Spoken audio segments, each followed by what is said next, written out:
Hey hi hello welcome to my channel be aware by Sabhi Khan.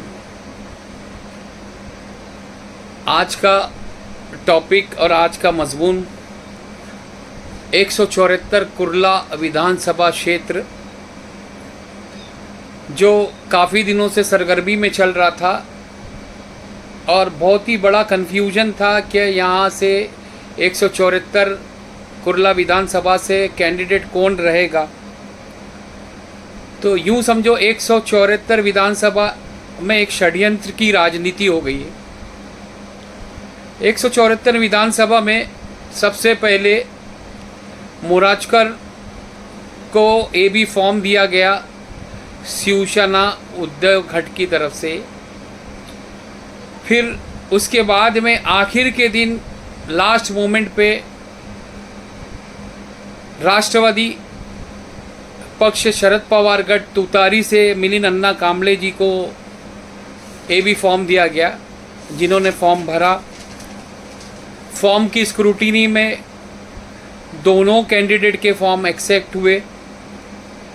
Scrutiny के बाद आज 4 नवंबर withdrawal की आखिरी तारीख थी। एक तरफ विड्रॉल की आखिरी तारीख थी और दूसरी तरफ दिन में 12 बजे उच्च स्तर पे बैठक हुई। शरद चंद्र पवार जी की, उद्धव ठाकरे, संजय राउत, इनकी मीटिंग हुई। बैठक के तुरंत बाद एक पत्रकार सभा हुई। पत्रकार सभा में उद्धव जी ठाकरे साहब ने और शरद पवार जी ने ये कहा कि हम बंडखोरी रोकेंगे और जहाँ कहीं भी मैत्री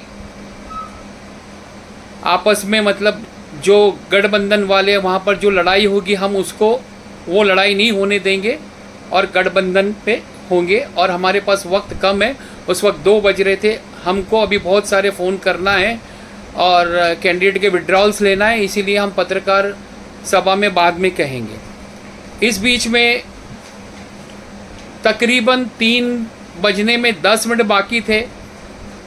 अचानक ये हुआ कि मिलिंद अन्ना कांबले जी ने, उनको जो सोर्सेज से रिपोर्ट है और जो पता चला है कि उनको राष्ट्रवादी पक्ष तुतारी के उच्च स्तर पे फ़ोन आए और न जाने किसके फ़ोन थे, पार्टी अध्यक्ष के थे या जिनके भी थे, लेकिन उच्च स्तरीय पर ये निर्णय लिया गया कि मिलिंद अन्ना कांबले को आदेश हुआ कि वो अपना फॉर्म विड्रॉल करे और अल्टीमेटली ये फॉर्म विड्रॉल हो गया। और रीज़न ये बताया गया कि ये सीट पर उद्धव ठाकरे जी कॉम्प्रोमाइज़ नहीं कर रहे हैं और ये सीट उनको ही चाहिए।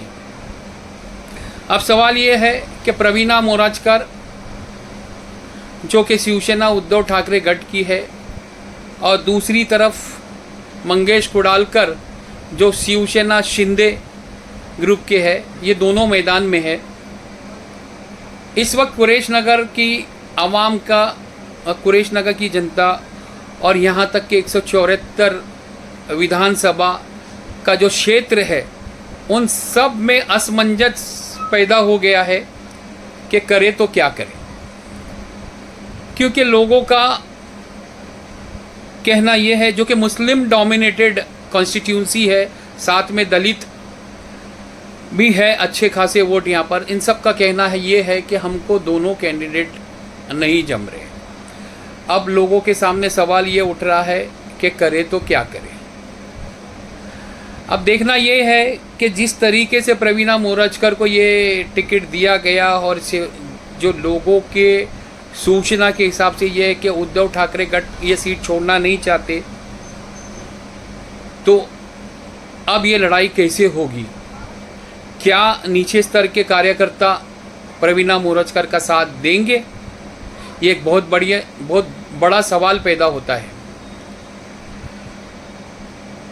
इसके साथ ही आगे लोगों में काफ़ी एक पॉलिटिकली रोष पैदा हो गया है कि इतनी मेहनत करने के बाद, अन्ना के लिए मेहनत करने के बाद में अल्टीमेटली एकदम 10-11 मिनट पहले ये विड्रॉल होना, ये एक बहुत ही लोगों के लिए दुख की बात है।